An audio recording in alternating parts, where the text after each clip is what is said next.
ये high court English का अभी अभी जो एग्ज़ाम हाई कोर्ट का जो एग्ज़ाम हुआ उसका भी इंग्लिश का कुछ आंसर की यानी कि कुछ का क्वेश्चन का आंसर है। जैसे वर्ड है डबल इंटेंडर्ड, तो इसका मीनिंग होता है phrase phrase with two meanings phrase with two meanings. Second question है सरकम लोकेशन, तो सरकम लोकेशन का होगा वर्डिनेस, यानी घुमा फिरा के कोई बात करना जिसमें वर्ड बहुत ज़्यादा भरा हो तो उसको वर्डिनेस कहते हैं।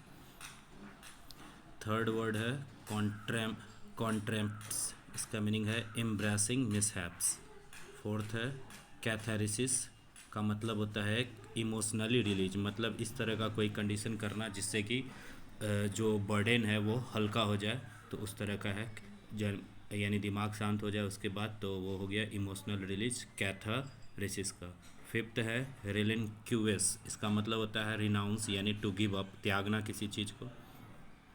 नेक्स्ट है अपोजिट इन मीनिंग, यानी जिसका उल्टा मीनिंग बताना है, यानी अपोजिट इन मीनिंग एंटोनिम्स है। तो इसमें फॉर्टिट्यूड है, इसका मीनिंग होता है स्ट्रेंथ, तो इसका अपोजिट हो जाएगा टिमिडिटी यानी डरपोक था। नेक्स्ट है सेवन में लैकोनिक, लैकोनिक का होता है किसी चीज़ को संक्षेप में बोलना या लघु में या मितभाषी, तो इसका उल्टा हो जाएगा लोकेसियस, लोकेसियस माने होता है बातूनी। फिर नेक्स्ट वर्ड है रेनिगेड, रेनिगेड नेक्स्ट वर्ड है जिसका मीनिंग होता है विश्वासघाती, तो इसका उल्टा हो जाएगा लॉयलिस्ट यानी कि वफादार। नेक्स्ट वर्ड है प्यूट्रिड, प्यूट्रिड माने होता है कोई भी चीज़ जो सड़ा हुआ होता है तो उसको प्यूट्रिड बोलते हैं, तो उसका उल्टा हो जाएगा फ्रेश। नेक्स्ट है प्लेनरी, इस वर्ड को छोड़ के आगे बढ़ते हैं। To read between the lines, इसका मीनिंग होगा to understand the hidden meaning of the word, यानी कि जो छिपा हुआ अर्थ है उसको जानना, ये इसका मीनिंग होता है फ्रेज का idioms phrase to read between the lines, ये आइडियम्स फ्रेज है। Between the devil and the deep sea, यानी दो में से किसी एक को चुनना, यानी कन्फ्यूजन कंडीशन में, इसका हो जाएगा in a dilemma. To be born with a silver spoon in a one's mouth, मतलब किसी रिच फैमिली में जन्म लेना। टू बी बॉर्न यानी option A to be born in a rich home. 14th है to bit about the bush, not to come to the point, यानी इधर उधर घुमा फिरा के बात करना। नेक्स्ट है 15 on the spur of the moment, यानी तत्क्षणिक किसी भी चीज़ को डिसाइड करना, पहले से प्रीडिटरमाइन ना होना, एट वंस और without any kind of deliberation.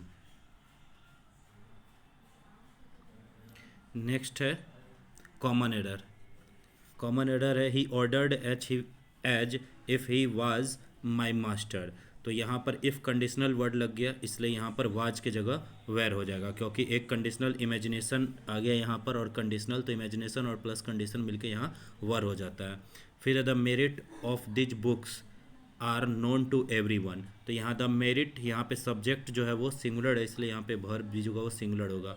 The merit of these books is known to everyone. 18 है the condition of people living in rural area are very bad, तो यहाँ पर ऑप्शन सी होगा इसमें, in the rural area हो जाएगी क्योंकि किसी खास जगह के व्यक्ति का बात हो रहा है इसलिए द हो जाएगा। 19th है fill in the blanks, the dash tactics of the party drove the community and all the hell broke loose, तो यहाँ पर हो जाएगा द अपॉर्चून यानी कि जो उसको मौका मिला, टैक्टिस द अपॉर्चून, अवसरवादी एक तरह का जो अवसरवादी होता है, अवसरवादी टैक्टिस अपनाया जिसके कारण क्या हुआ, पार्टी ड्रोव द कम्युनिटी, तो उससे पार्टी क्या हुआ, कम्युनिटी वाइल्ड हो गया, and all he broke loss. 20 है the chief dash of the chief, तो इसका होगा the chief augmented him of his administration power and dash and deported him to the Bahamas, यानी कि आइसलैंड पर भेज दिया। तो चीफ यानी ऑगमेंटेड का मीनिंग होता है, ऑगमेंटेड का मीनिंग है किसी चीज़ के पावर को ऐड करना, उसको बढ़ाना, तो जो चीफ है augmented him to his administrative power, उसके एडमिनिस्ट्रेटिव पावर को बढ़ाया और उसको डिपोर्ट कर दिया कहाँ पर, भामाज यानी कि आइसलैंड पे। Life history of a man written by himself, one word substitution, इसका होगा ऑटोबायोग्राफी यानी ऑप्शन नंबर बी। नेक्स्ट है पैसेज, तो पैसेज का आंसर बताते हैं marine deposit under the sea do not get decompose because, क्या कि मेराइन डिपॉजिट जो है वो अंडर सी में डो नॉट गेट डिकम्पोज नहीं होता है। क्यों, क्या कारण है उसका? क्योंकि वहाँ पे ऑक्सीजन जो होता है वो हट जाता है। Option number B. Are covered by the sand and silt के द्वारा कवर्ड हो जाता है। Brought by the current which after becoming rock shuts out oxygen. यहाँ पे देख सकते हैं सट आउट्स ऑक्सीजन, यानी सेकेंड पैराग्राफ में है सट्स आउट ऑक्सीजन। 23rd में sedimentary rock leads to the formation of oil deposit because sedimentary rocks lead to the formation of oil deposit. इसका होगा B. Its pressure produces heat and turns the deposit of animal carcasses and plants into oil. 24 है in order to have mineral oil hydrogen and carbon are combined in varying proportion. 24 next 25 यानी last question of English.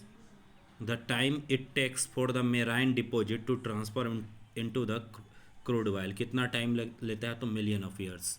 ये English civil code का answer key था, unofficial answer की है मेरे द्वारा, एक दो त्रुटि हो सकता है कहीं, बट ये फॉर